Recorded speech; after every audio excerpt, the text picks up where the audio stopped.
Ayan, good morning. Umagang kay ganda. Ayan. Day 25 na po natin. Malayo na pero malayo pa. Ayan. Samahan niyo pong muli ako magpapawis, magbanat ng katawan. Ayan. So nasa 25 days na po ang inyong lingkod, ang maestro panaderong galana. Ayan. So sana po ay na-motivate, na-encourage ko kayo. Meron na rin pong pagbabago sa aking katawan na konti. Ayan. Medyo nababawasan na po tayo ng timbang. At ang ating katawan ay ayan, hindi na agad napapagod. Banat na nababanat na po tayo. So ayan po yung kagandahan ng ating pag-exercise tuwing umaga.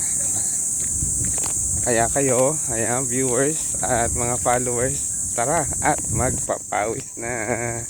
Thank you for watching and God bless us always.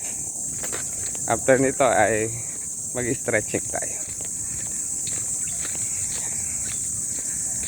Thank you for watching.